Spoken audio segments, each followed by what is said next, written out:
for their own pocket money. Parents breathe a sigh of relief as CDF funds are released to constituencies.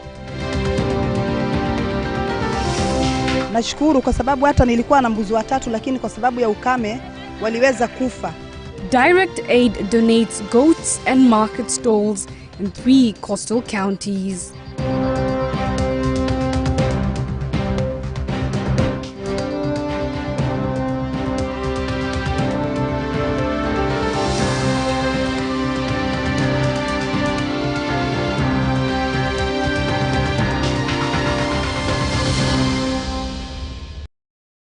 And on our top stories, Muslims have been cautioned against taking the Hustlers Fund loan from the government. Speaking during the Friday khutbah at Jamia Mosque, Nairobi, Sheikh Ibrahim Luthomis said the Hustler Fund discriminates against the Muslim community since it involves interest that is against the Islamic laws. He called on the government to set up a Hustler Fund kitty that will enable the Muslims in the country to benefit from the interest-free loan. The Hustlers Fund was launched by President Dr. William Ruto in November of last year. Muslims across the country have been cautioned not to be among those rushing to acquire hustler funds in the pretext of necessity, but rather should keep their faith by not engaging in unpermissible investments. It is haram for any Muslim, and I want all of us to listen carefully. هذه نصيحة. It is haram for any Muslim to apply for Hustlers Fund. Reason? It is a riba. There is a riba in it. You are given a loan for 14 days, and when you repay, you must pay 8%, which is interest. Speaking during the Friday khutbah at Jamia Mosque, Nairobi, Islamic scholar Sheikh Ibrahim Luthomis said the Hustler Fund is not Muslim-friendly as significant proportion of the fund charges are riba, which is against Islamic laws. And this also applies to other funds. There are so many applications on the phone through which you can get some assistance, but my brother, my sister, if there is riba in it, it is haram. But can it be packaged in such a way that the haram is removed for me to access it? Now as it is, it's like we are being told, you Muslims, you have no right to take it. Except those who do not care about their religion, they say, الضرورات تبيح المحظورات. Sheikh Lithome advised Muslims to uphold the faith, stressing that necessity has its own set of rules that must be adhered to, adding that the Hustler Fund has an interest rate of 8%, which is opposed to Islamic Sharia and principles. That necessity makes what is haram halal. So they said, we are going to take the loan because of darura. So the question is this: just because now there is a Hustlers Fund, it is available to you on your hands, on your phone, all of a sudden it has become darura. I don't know how we were surviving before the Hustlers Fund, that now this is darura for us to take. Now, let me ask those who say they are taking Hustlers Fund because of darura. If you don't take that 500 shillings from Hustlers Fund, what will happen to you? Al-halak? The answer is no. Because if you still have 2 shirts, you can sell 1 shirt. You can still look for Ibrahim and tell him, naomba kitu fulani. So you are not yet in that situation of halak. He called on the government to create the interest-free kitty of Hustler Fund for the Muslim community to benefit from the government fund. Before October or November, how are you surviving without Hustlers Fund? And what we are saying here, we are not telling Muslims that you have no right to get Hustlers Fund. We are telling the government of Honorable Ruto, if you want this fund for every Kenyans, including Muslims, can you set aside a portion that will be given to the Muslims through an Islamic institution in a manner that avoids riba, because we are also Kenyans. And what I tell people is that I am not a Kenyan by accident. I am a Kenyan by right. So I have a right to Hustlers Fund. Earlier this month, President William Ruto said Kenyans have borrowed over 20 billion Kenya shillings from Hustler Fund since it was launched on 30th November 2022. Reporting for Muslim Insight, my name is Kasim Mustafa. Thank you for that story. Moving on, parents across the country have something to smile about after the National Treasury released the first batch of the National Government Constituency Development Fund that will help constituencies embark on plans to disburse bursaries and development funds to students and schools. Speaking to the Muslim Insight, Mandera South Member of Parliament Honorable Abdul Haro Kore said the funds will go towards development projects within the schools to facilitate the new education system and will be a big boost to needy students in areas affected by the drought. The National Treasury has begun releasing the National Government Constituency Development Fund CDF in batches to the constituencies. Speaking to HorizonTV, Mandera South Member of Parliament Honorable Abdul Haro confirmed that his constituency has received the first batch of the funds, adding the release of the funds is a big relief to many parents across the country. We have received the first tranches as a constituency. For example, I represent Mandera South constituency, and my constituency has already received 7 million in our CDF account, and we are going to use that to prioritize the fees for the parents, especially for those children who are going to school in January, both secondary and also the tertiary colleges and universities, so that we lessen the burden for those parents who are in that part of the world. And it is the same story all over. I'm talking about Mandera, but it's all over the whole of northeastern, Wajir, Garissa. You talk of Tana River, Lamu. You talk of regions of Pokot, Turkana, Samburu, and also the other parts of this country, because I am sure economy is bad all over. Shimbir Fatuma Ward Member of County Assembly Ibrahim Ali said the return of CDF is a great win for most parents, especially in the drought-stricken regions. The situation on the ground is a bad one. And the current situation where the central government, the national government, has released the CDF fund is timely and is welcome, because the pastoral communities and people who are in hardly affected in drought-affected areas will be using now this money to educate their children, to send their children to schools, and they will not be left at home when other children in Kenya goes to schools. If there wasn't any CDF funds to support the parents, especially when schools open in January, we were really worried what will happen to those parents and the many students who sat KCPE, who had sat grade 6, and who had sat Form 4s and then going to colleges.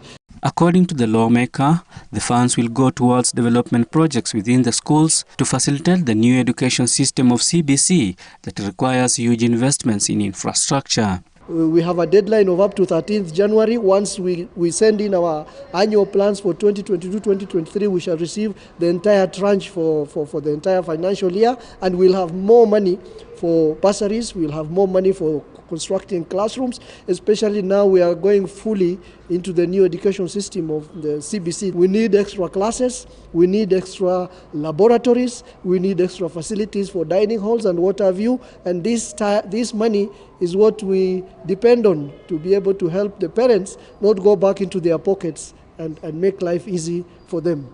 Several counties in the country are facing severe drought situation in arid and semi-arid lands, with the lawmakers saying the funds will help the needy students across the country.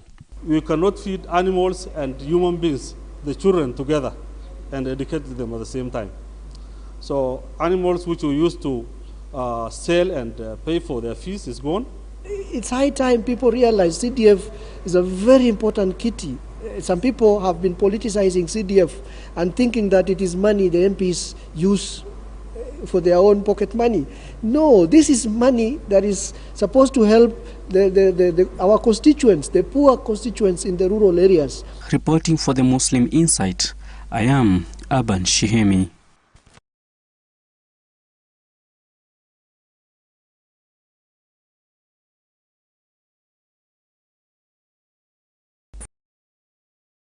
households in Marsabit County to cushion them from the ravaging drought. The number of Marsabit residents in dire need of food aid is expected to rise to more than 300,000 as drought continues to bite in the region.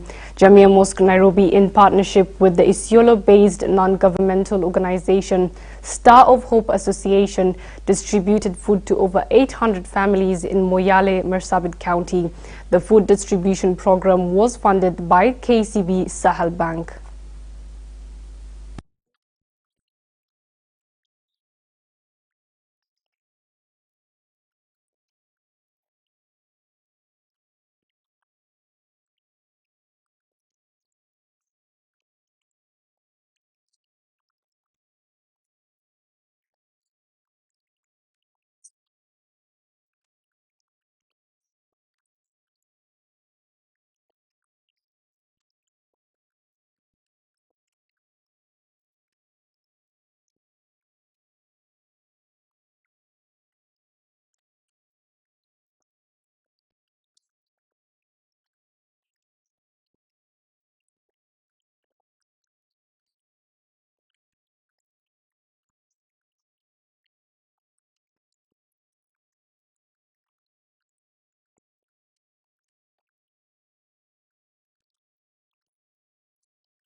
Seven counties are on alert and 3 counties are on normal, together with 45 wards from non-traditional ASAL counties from 9 counties. This implies that the current drought situation does not only affect ASAL but also affect other non-ASAL. When you look in terms of the drought impact has affected almost all the sectors. Beyond the impact on food that is not landing on everyone's table, remember there's livelihoods that have been affected. You saw that 2.5 million livestock have been impacted by this. That's about $1 billion of livelihoods. So even if rain came back, in terms of even if we got proper rain in the next few seasons, those people have to rebuild their lives. And this issue has been there for a while and has had a lot of input from everyone. You've seen the amount of money that is going into this area. Thank you for that. Communities in 3 counties in the coast region have benefited from an empowerment program that will help them walk out of poverty and be self-dependent.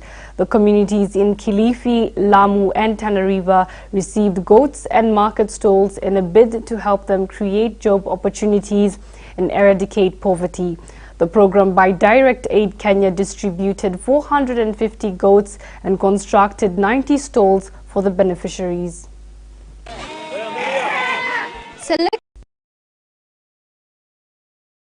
beneficiaries received 450 goats and 90 market stalls from Direct Aid Kenya, with 30 families in each county getting 5 goats and 30 stalls for market traders. In Kilifi County, the program, according to beneficiaries, has come at the right time, and it will help them be able to feed their families through income-generating activities and stop over-reliance on relief food. Mr. Omar Nyambu, a resident of Mnarani village, received 5 goats which he says he will ensure they multiply and give him enough milk. Mimi ni mmoja katika wale ambao wamefaidika na huu mradi wa Direct Aid International. Nimepata mbuzi 5 katika wale 150. Mimi ni katika wale ambao nimepata wale 5. Kwa hivyo katika ile familia 30, mimi ni mmoja katika wale nimefaidika na huo mradi wa kuboresha maisha. Tenua hii hali ambayo kutoka pale nilikuwa itaniweka kiwango chengine. Sasa hivi tunajisikia niko kiwango chengine. Kufanya bidii na kumomba Mungu zaidi ili mimi pia niwe mmoja katika wale ambao kwamba kama siwezi kutoa 5, lakini siku moja na mimi nije nitoe hata 2 nimsaidie mwingine ili apige hatua. The manager of Direct Aid International in Kilifi County, Mr. Abdurrahman Sheikh Ahmed, said that the program will continue so that the residents are properly empowered. Kila familia mbuzi 5, familia 30, idadi ya jumla au ya mbuzi ni 150. Pia tuna vipande ya kuuza mboga 15 na pia vipande 15 ya nguo. Lengo kwamba hao jamii ambao ni maskini waweza kuanzisha biashara yao na mapato yao. The Kilifi County Executive Committee member for Tourism, Trade and Cooperative Development said that the county government has also plans to empower small and medium enterprises. We have encouraged the youth and women to get into circles, the border guys to get into circles, so that it's easier to lend a circle and drive the economic plan that they have within that circle. Elsewhere, residents of Kalkalcha village in Tana North Sub-County, Tana River County, have received incentives from direct aid to restart their lives after they lost their livelihoods due to the ravaging drought. Nashukuru kwa sababu hata nilikuwa na mbuzi 3 lakini kwa sababu ya ukame waliweza kufa. Sasa ilikuwa hata nilikuwa na shangaa nitafanya nini, lakini kwa vile nimepata hawa 5 nitawashikilia vizuri, nitakuwa ni mwenye kuwahudumia vizuri ili wapate kunisaidia katika masomo ya watoto wangu. Most families lost their livestock and businesses occasioned by the drought, leaving them in poverty. According to the head of income generating programs at the organization, Mr. Ibrahim Adan, the projects were aimed at cushioning beneficiaries from the effects of drought, adding that 30 women received market stalls whereby 15 stalls benefited groceries traders, while other 15 stalls went to those who deal in clothes. Tunataka kuinua community pale na projects ambazo kwamba ni 3. Tuko na shamba ambayo kwamba beneficiaries wake ni 70. Tunawatayarishia shamba, tunawapatia mbegu na tunawalimia, na wakati ya kuvuna wanachukua wao mazao, inaenda inawasaidia wao huko nyumbani. Pia tuko na project ambayo kwamba ni mbuzi, beneficiaries ambayo kwamba ni 30 na familia zao. Mtu mmoja anapokea mbuzi 5, anaenda analisha zile mbuzi, zinakuwa mingi, halafu anauza, inamsaidia yeye. Inainua wale watu ambao kwamba wanatoka katika hiyo kijiji. Pia tuko na projects ambao kwamba tumelaunch leo ni ya maduka 30. Maduka hizi 15 ni za mboga na 15 ni za nguo. Zote ni za kupigana na umaskini. He also said that 70 farmers will benefit from 3 farms with a total size of 70 acres tilled by the organization at the Hola irrigation scheme. Thank you for that. Moving on, the National Health Insurance Fund has refuted claims that it has scrapped the government-funded Linda Mama program, a free maternal health care program that enables pregnant women and infants to have access to quality and affordable health services. In a statement dated January 2nd, 2023, NHIF said the program is still operational and that over 6 million women have benefited from it since its introduction. In a statement dated January 2nd, 2023, NHIF said the program is still operational and that over 6 million women have benefited from it since its introduction. According to NHIF, attention is drawn to the recent false social media messages purporting the discontinuity of the government-funded Linda Mama program. NHIF wishes to assure the public that the cover is still active as mothers continue to benefit massively. The program, funded by the government of Kenya, targets expectant women and aims at reducing maternal and child deaths. In addition, the program ensures mothers do not struggle with paying medical bills during pregnancy and childbirth and encourages them to seek the services of a skilled birth attendant. Health Cabinet Secretary Susan Nakumicha has dismissed claims to the effect that the Linda Mama initiative has been scrapped by the government, terming the claims as untrue. Speaking at the Moi Teaching and Referral Hospital in Eldoret, CS Nakumicha said that the program is here to stay. I know many people, there has been talk in the media that Linda Mama has been scrapped off. I want to confirm to you as the Minister for Health that Linda Mama is still with us. All the pregnant mothers are being taken care of under Linda Mama. However, I need to mention that previously we have had several amalgamated schemes in NHIF. But now we are putting them together so that we are able to cover per household. Salma Salim, The Muslim Insights. Thank you for that. Muslim reverts will from tomorrow, the 7th of January 2023, converge at the Islamic University of Kenya in South Sea for a 2-day workshop organized by Dawah Center. The workshop is designed to help new Muslims learn about their faith, build a strong Islamic foundation, and become more involved in the Muslim community activities.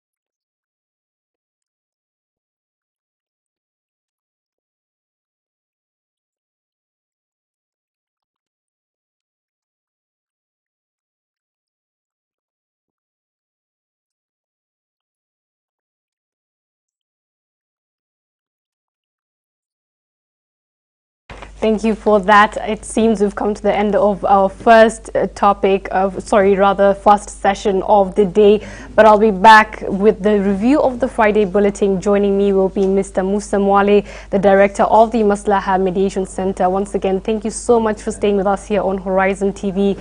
Do not go anywhere.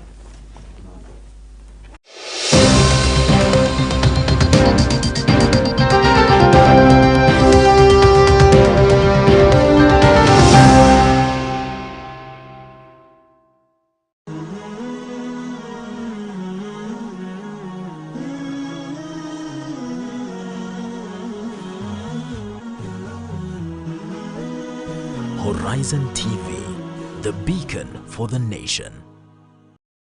Ukipata matatizo, Mtume simama. Sio kudai kwamba mimi napenda Mtume sallallahu na kisha unaanza kuleta mambo ya bid'a. Utasikia hao ndugu zetu ukipata matatizo, kwanza wakisema Jesus Christ. Oh Jesus Christ. Ewe Isa nisaidia. Ndio maana yake. Nisaidia Isa. Na sisi leo tutapata baadhi ya Waislamu wakifikiwa na matatizo, neno la kwanza ya Rasulullah, wengine ya Ali, ya Hussein. Ilikuwa hofu yake kubwa ni kufunga ule mlango wa shirki. Unaona sahihi kwamba uchawi limekuwa ni jambo la kawaida katika jamii ya Kiislamu. Aina la ilaha illallah, iko wapi la ilaha illallah?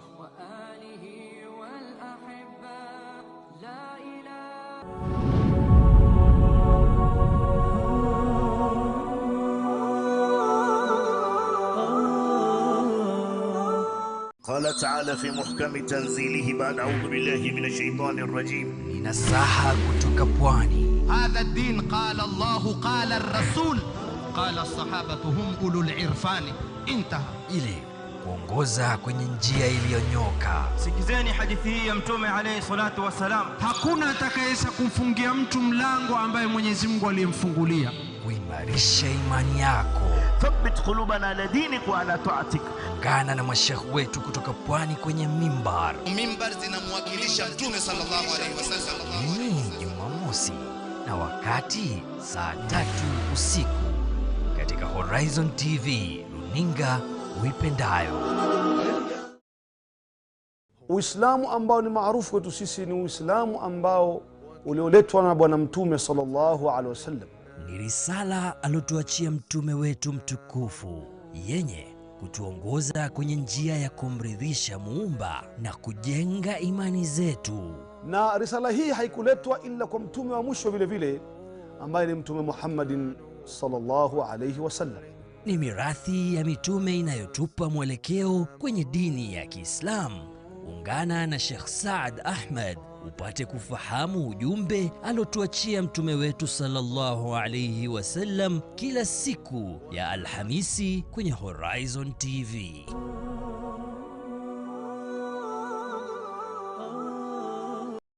Ukipata matatizo, Mtume simama. Sio kudai kwamba mimi napenda Mtume sallallahu na kisha unaanza kuleta mambo ya bid'a. Utasikia hao ndugu zetu ukipata matatizo, kwanza wakisema Jesus Christ. Oh Jesus Christ. ewe Isa nisaidia, ndio maana yake nisaidia Isa.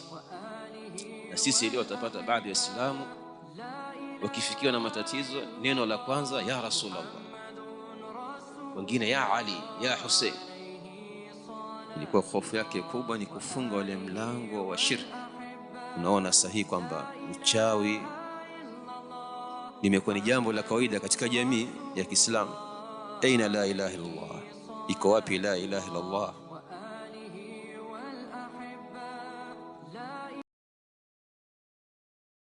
Uislamu ambao ni maarufu kwetu sisi ni Uislamu ambao ulioletwa na Bwana Mtume sallallahu alaihi wasallam. Ni risala alotuachia mtume wetu mtukufu, yenye kutuongoza kwenye njia ya kumridhisha Muumba na kujenga imani zetu.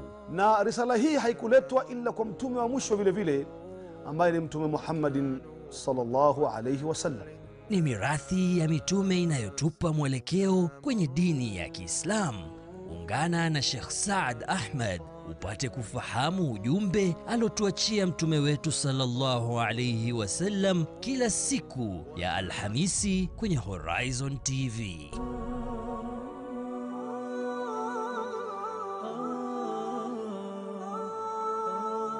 Uislamu ni dini yenye mpangilio ulio kamili, na taratibu zake humpa fursa kila mja kuifahamu na kuelewa. Muislamu yoyote lazima achukue jukumu la kuifahamu dini yake, kuanzia kwenye shahada, ashhadu, nakiri kwa moyo, kisha usafi wa kimwili. Hapo ndipo huanza safari ya kumwabudu Mola wake. Usikose kujiunga nasi kila siku ya Jumamosi live kwenye kipindi Ufahamu Uislamu, ili ujifunze mengi usiyojua kutoka Horizon TV.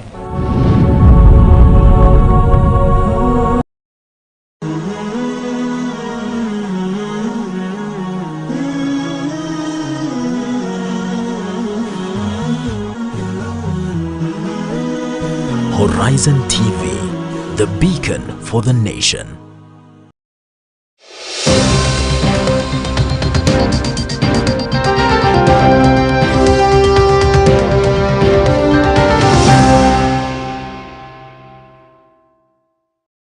Assalamu alaikum and welcome back to the Muslim Insight. I'm Nadia Osman and I'm joined by Mr. Musa Mwale, the director of the Maslaha Mediation Center, for the review of today's Friday Bulletin. Assalamu alaikum, sir. How are you? Wa alaikum assalam, Nadia, alhamdulillah. You know, we don't speak about this, but it's the first Friday of the new year. I know we don't celebrate the new year, but it's the 1st January. Yeah. The first Friday on January, rather, sorry. And today's Friday Bulletin, we've got a number of stories, and if anyone gets their copy of today's Friday Bulletin, the first story is the Hustlers Fund, and we've also had this topic on our show, I think, a couple of Fridays. Yeah, and sure. We also had Sheikh Ibrahim Lithome, and he's the one who's been quoted, talk about this on last Friday's khutbah. And it's confusing, or rather like shocking, that there are Muslims who are still taking up the Hustlers Fund when we've constantly been reminded, do not take it, it is not in accordance to Islamic Sharia. What do you have to say about this? Well, thank you so much, Ukhti, and I didn't want to really delve in it so much because we've talked about it in the past, and an authority, Sheikh Ibrahim Lithome, who is an authority in matters Sharia, has actually extensively addressed it. However, yes, we should keep reminding ourselves that anything that goes against Allah subhanahu wa ta'ala's rules is not encouraged to partake into it. So there's no, and Sheikh has mentioned here, there's no darura in people taking up a Hustler Fund. In any case, the amount that is given doesn't warrant, it does not solve any darura, even if you had, you know, because you are talking of 500, you're talking of, I don't know whether they have started giving anyone over 50,000 or 100,000. Yes. You know, so it really doesn't warrant that. And maybe, as I mentioned earlier, it's time for the Muslim community to put in mechanism, alternative mechanism to address some of these issues. For those ones who are in the government, it's not just enough to praise the government. It's and have a lot of rhetorics. Yeah. It's for them to ask government, because this is a government fund and everyone is entitled to it because we are taxpayers, that government should put in place appropriate measures to accommodate Muslims. It's not enough to talk about freedom of religion. It's not enough to say that Muslims are accommodated. Muslims, you know what you call structural violence, where someone tells you you're free, but within the system, within the structures, they have put in logs to block you from advancing. And this is just one of them. So to me, this is part of the structural violence that is meted against Muslims. Because then you are not given a full opportunity to participate fully within the nation building because of those roadblocks that are mounted. And it's possible for the government to release a certain amount of money to Islamic banks and then let Muslims now borrow from those Islamic institutions through a Sharia compliant facility. Yes. There are many ways that they could go back, and it's all about inclusivity. I like the way you said about Muslim leaders. It's not just about praising the government. You're also a spokesperson for Muslims in general. So if you're a person who has such a position, it's time for you to stand up and speak and say, okay, you know what, this doesn't work for us. We need to be included in this. Moving on to the next topic of discussion, and this is also on the front page of the Friday Bulletin. Tackle rising divorce cases, ulama has told. And I know you are being the director of the Maslaha Mediation Center. These are some of the topics or challenges or stories that you have to also tackle, being Mr. Musa Mwale. What's your take on this? There's just been a really high rise in divorce cases among the Muslim community, and it's very sad. Yeah, actually it is sad that it has come to that. I think I was here last evening and we were talking about divorce, and I said, and I still stand by it, that one divorce is just one too many. We do not need to witness any divorce at all. We do not get married hoping to divorce. We get married for keeps. However, divorce is a necessary evil. It's been allowed, and therefore it's one mechanism where when things are not working at all.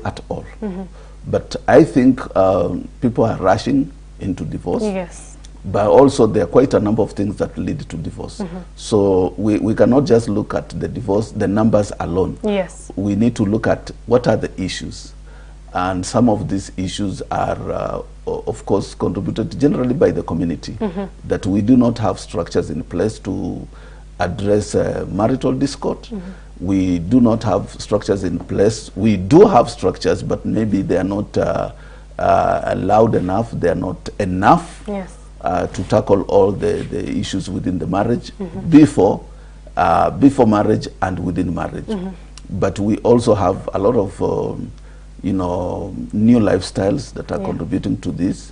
A lot of the responsibility from both partners, be it a husband, a wife, and all these things are leading to divorce. But also we have to appreciate that there's a lot of awareness. The divorce rate could also be high because our sisters are now not taking it lying down, because they now know their rights. And they are demanding for these rights, and when the rights are not given, therefore the option of divorce is availed to them. So we cannot say we compare this with the past, because maybe the past our mothers would really stomach some of their rights being stumbled on. But right now, maybe our sisters and our daughters cannot do that. So it's just for the community and the leadership within the community to address this, on a very, very serious note. On that note, it's just a question that I think a lot of people, and I'd rather ask you here today.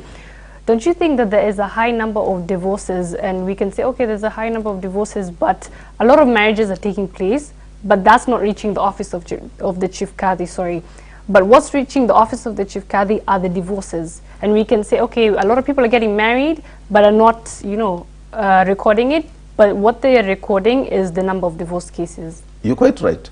Because most of the time when it comes to divorce is when people rush to the Qadhi's court. And not all. This number is not the exact number. These are just cases that have been filed in the Qadhi's court. There are those divorce cases that have taken place informally. You know, a husband just leaves. Calls the witnesses and grants the wife divorce just informally. These are the ones that have been registered. Now, when you also look at the marriages, you know, there are a lot of marriages that take place daily. Like in Nairobi alone, you have on a daily basis. I know towards the end of last year, there was a crisis when there were no registration certificates for marriage, you know, and marriages were taking place. It was not being registered. Now people have appreciated the fact that you have to register your marriage officially. So there are a lot of marriages. Maybe out of the 9,000 cases filed, in divorce cases, maybe you have about 8,000 cases of marriage. However, we do not wish to see even a single divorce take place. Because it affects society, it affects children, especially where they're children. People start fighting using children. You know, so divorce is bad. So we need to do everything possible to minimize, if not really stop. But we know it cannot stop. It's inevitable. But at least minimize. Let's have premarital counseling before people get married. Let's have marital therapy. Let couples go through counseling when they feel they have a problem. Let relatives stop interfering in their kids' marriages. You know, let parents stop being or micromanaging their children's marriages. You know, give them enough, empower them, and give them enough freedom to live their life. And let's not try to make our children live our failed lives or what we never achieved in life. So basically, these are some of the issues, and also the level of tolerance among couples. You know, let people really know what marriage is all about before they get into it. And when they get into it, let them try to make it work rather than look for the easiest escape route. That when this happens or when this doesn't happen, then off I go because it's allowed. I think that's also being unfair to ourselves. And I think the overall point here for me is the whole purpose of our creation.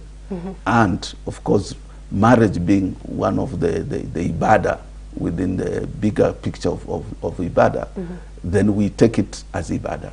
But if we just take it as marriage, you walk in and walk out, it's like, you know, when you go to pray, you don't all of a sudden, when you are doing your dhuhr, where you have 4 rakahs, you don't just stop after 1 rakah and you leave. You have to complete it. I So really love that. Within marriage, when we go in, let's try to make it work. And not just think, oh, well, I'm tired, I can't continue. And also on that, the story continues on to page 7, but before we finish off, we're talking about young people, and you've talked about the society also plays a big role. You've mentioned also seeking therapy, which a lot of people these days, and to be honest, a lot of Muslims would not be able to seek therapy, not because they can't find those therapists, but they kind of feel like, why would I go for therapy? What's the importance of therapy? Well, I think therapy is a cure, just like when you have headache and you take some paracetamols, or you don't feel well and you go to a doctor. In this case, if you're not feeling well, or if you are emotionally you feel sick, then the person to go to is a therapist. So it's just a cure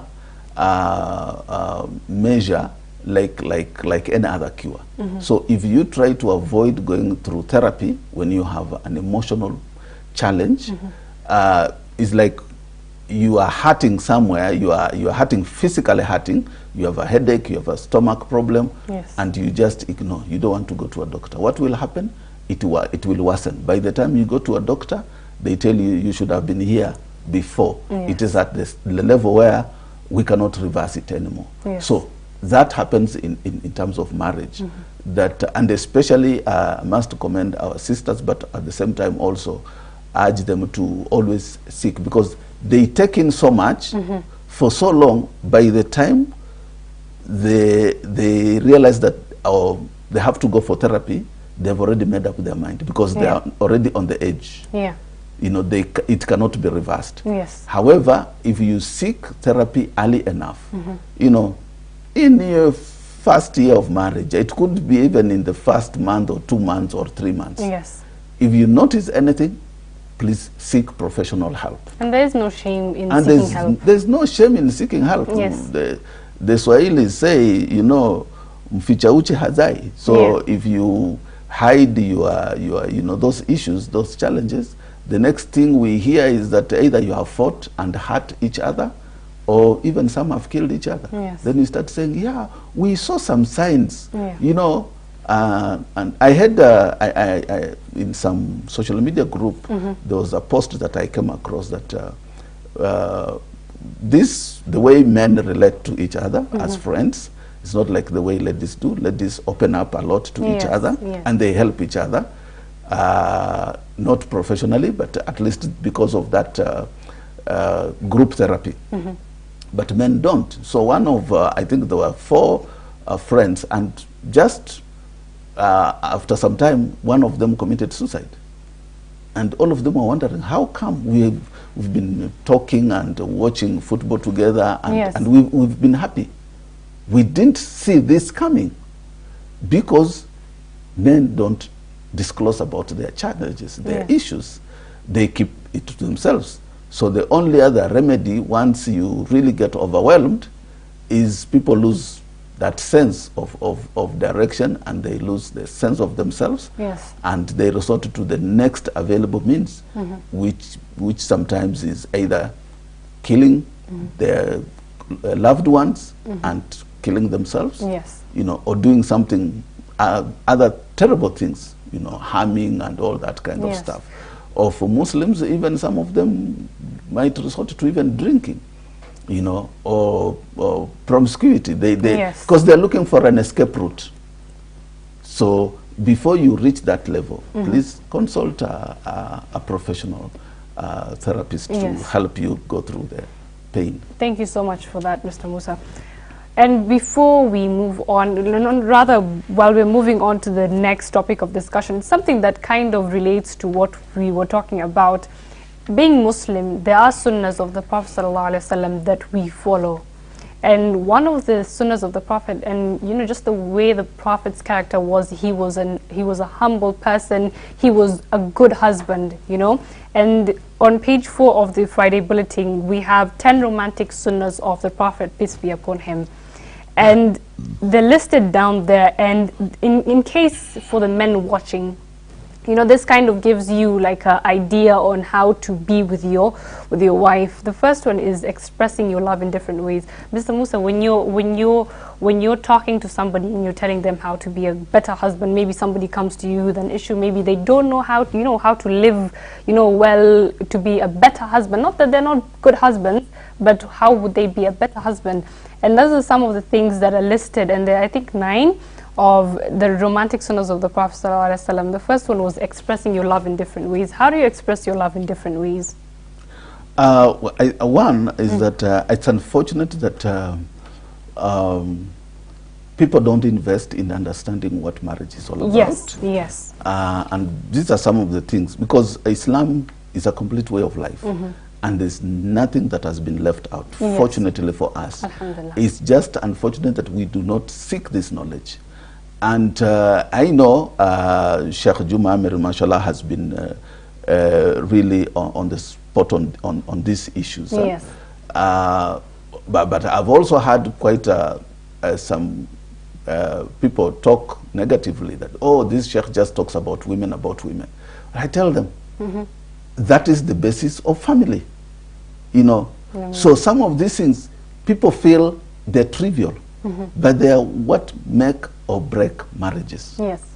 And that is what, you know, marriage is the bedrock of society. Yes. So once marriage is broken and the kids are out without love and care, yes. and then they start, you know, truancy, yes. and rebelling and yes. all that. And what we have in future, we have people who were social misfits, just because the foundation of the family was broken, yes. just because we never knew what to do to keep an institution of marriage, because we ignored some of the very, very basic sunnahs. So people need to seek knowledge, especially when it comes to issues of family. Yes. You know, how you relate with each other, how you bring up your children, yes. and all that kind of. So some of these sunnahs, of course, some men look at them differently, just like also some sisters yes. Look at them differently. They think, people who don't know, who've not come across these things, these are Western values. Yes. Yet they're actually Islamic values. Yes. They've been borrowed heavily. The West has borrowed heavily from Islam, but yes. twisted the yes. same to look like it came from them. Yes. So, you know, feeding your wife, and everything that you do in Islam has a lot of value with yes. it. It attracts tawab, yes. you know. So being close to your family, your wife, and feeding her, and, you know, cleaning her up and all that kind of, you're yes. earning thawab. As you enhance that bond of relationship, yes. you're also earning thawab. So basically, I think people need to really be keen, because this is what we call in the other world, the love language. Yes. That many times as men, we do not understand that love language. We do not invest in trying to understand what our female gender needs. We think that when you shower them with a lot of things, you give them a beautiful house, you buy them a car, that you've satisfied them. They are very, very small things, yes. like just appreciating. Yes. Appreciating their meal, appreciating the way they look, appreciating their dressing and all that. Yes. That makes people really get. And we are, as human beings, we all like being praised. Who doesn't? That's true. We all like being feeling valued. Yes. When you feel valued, you feel good, and that's why they say emotional EQ is better than IQ, because if you know how to deal with people's emotions, yes. then you relate with them much better than true. when you're just an intelligent person. It's very, very true. Yes. And I think they could follow that on the 4th page of the Friday Bulletin. Tomorrow there's a new Muslims workshop at the Islamic University of Kenya in South Sea. So the workshop is for revertees. You know, they can come and they can learn about Islam, they can learn about various, you know, how to perform salah and how to cope with different life challenges. So that will be held tomorrow at the Islamic University of Kenya in South Sea. Mr. Musa, these are workshops that are being, you know, conducted, and this is being brought by the Dawah Center. It's very important that, moving into a different community, you know, changing your way of life. It's important that you surround yourself with people, you know, who can be able to take you step by step. It's, you know, sometimes it's a big jump for others, and it's a complete change of what you're used to. So these workshops, they come in and they help people, you know, how to perform salah, you know, how to go on your day-to-day activities as a new Muslim. What do you have to say about it? Well, I must applaud Dawah Center for this. Yes. This is really long overdue. I have related for quite a while, and I've also read quite a bit on the rivets. And it's not just about learning the deen. Because learning the deen, some of them, mashallah, are well read. They do their research before coming into Islam, and once they come into Islam, they read a lot, they research a lot, and they know quite a bit more than even some of the, I mean, quite a number of Muslims who are born in Islam. However, what they go through, the experiences they go through, is very sad. I know some who have told me that come Eid, they have nowhere to go to celebrate Eid. They go pray, come back in their houses, those ones who are single, yes, and just a cup of tea and maybe make a meal for themselves.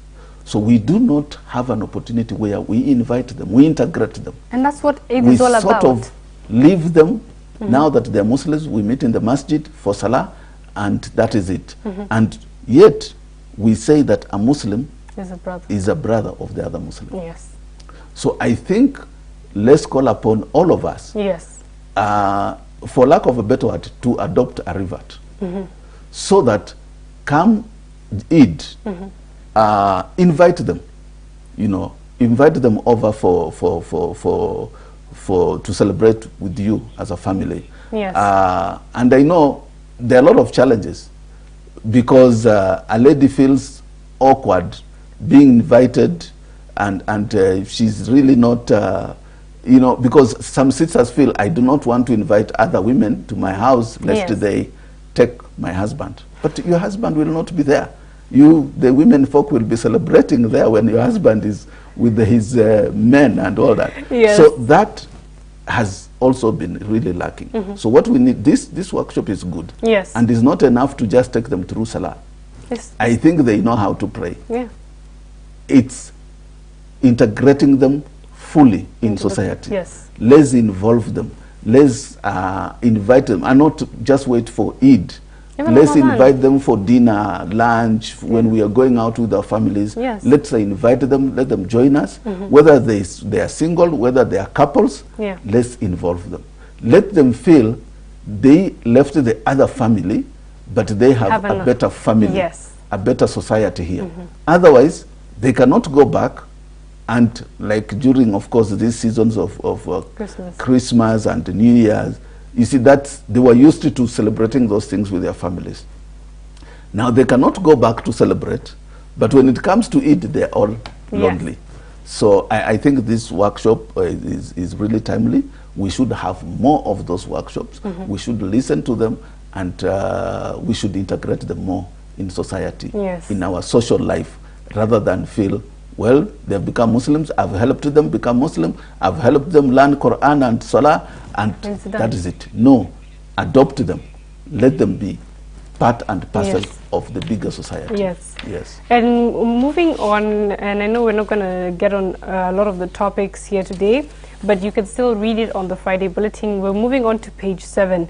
And this is about the late Isa Abdul Faraj, who is a Nubian, Nubian chairperson, and he died, I think, this week on Monday. And we're going to talk a little bit about him. You know, we're going to end the show speaking about him and his contributions, not just to the Nubian community, but also to the Muslim community. Yeah, mashallah, Al-Akh Isa did quite a lot. Of course, I also met him and knew him personally. It's not that we were friends, but because he's much older, and but we knew each other. Yes. And, we did stuff on different occasions together, or we met in different setups when working for the community. Yes. He did quite a lot. Unfortunately, we only remember people once they're gone. Once they've gone, yeah. We do not appreciate them when they're still alive. It's not that in Islam, we don't have to really praise you and all, but just appreciating that you have contributed to the society by also contributing or following into your footsteps. Some people might not be good in actual physical mentorship. Yes. But then whatever they do, if you have 3-4 people follow in their footsteps, yes, without necessarily taking you along and saying, this is what I do and I want you to learn how to do it, yes, then we will have that ripple over effect. So he's one brother that did quite a lot and brought a lot of unity among the Nubian community and the Muslims at large. And we need to emulate some of those beautiful traits that he carried along. Yes. And it's good. We should also be thinking, we want also to depart this world and leave people talking nice about us, yes, people remembering us, people wishing we were still alive, yes, rather than people just thinking it's good riddance. Yeah. If you are a nuisance to society and you die, they might not say it, but deep down in their heart, they'll say, it's good that person is gone. Yes. I think we should emulate our late elder and just do the same. And within the Nubian community, I think young people should come up and say, we want to be like the late Isa Abdul Faraj, or we want to be like the late Sheikh Mahmoud, who really mentored quite a lot and taught a lot of people in Kibra. Yes. It's very important because you've talked about how you want to, you want to depart this world where you've left at least a positive change. And this is something that we're seeing. You've mentioned 2 elders who've brought a lot of change to their communities. And as a Muslim, I think that's the basis of, your life in this world. You're supposed to be here. You might not be here for a long time, yeah, sure, but you should, do something, impact somebody. It doesn't have to be everybody, yes, but it just has to be somebody that you've changed their life positively. That, tomorrow once you're not here in this world, we don't know how long we'll be here for. Yeah. You will finish your, I don't want to say term in this world, but once you're gone, people remember you. You've made a positive impact, and I think that's the whole point about being a Muslim, doing good for others, in not expecting anything in return, just expecting that you've helped somebody and Allah will help you later on. Yeah, it's our personal investment. Yes. It's not for anyone else. Yes. It's for ourselves. So we invest hoping that we are investing positively. Yes. And inshallah, some of those investments will help us be seen by Allah with that eye of mercy. Inshallah. Inshallah. Thank you so much. I think that brings us to the end of our show. We've given you the review of the Friday Bulletin. We may have not touched on every topic, but you can get your copy today. Thank you so much, Mr. Musa. Welcome. You're always here with us on Friday, and we really appreciate it. You're so, welcome. shukran. Thank you very much. I've been your host, Nadia Osman, and again, next week, same time. Thank you so much.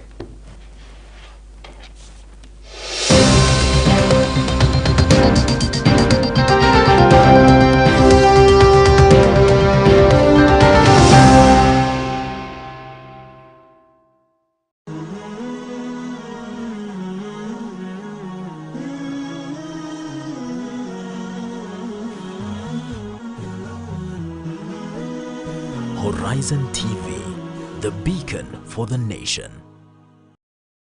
Uislamu ambao ni maarufu kwetu sisi ni Uislamu ambao ulioletwa na Bwana Mtume sallallahu alaihi wasallam.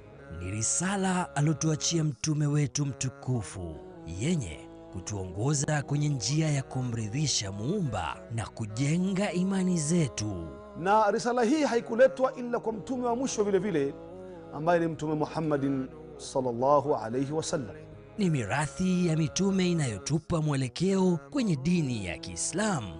Ungana na Sheikh Saad Ahmed upate kufahamu ujumbe alotuachia mtume wetu sallallahu alayhi wasallam kila siku ya Alhamisi kwenye Horizon TV.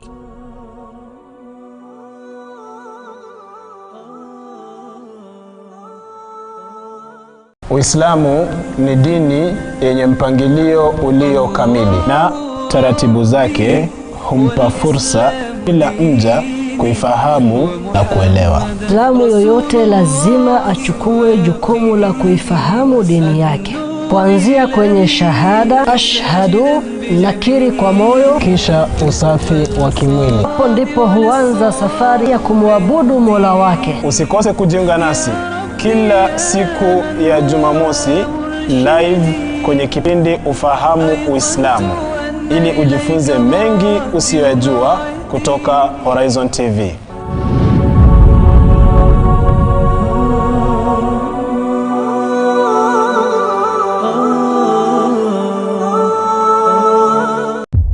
I was to be a junior pastor. I felt I was in the wrong belief system. And that's when now I started looking into Islam. Nilitaka kujua huwa wanaabudu nini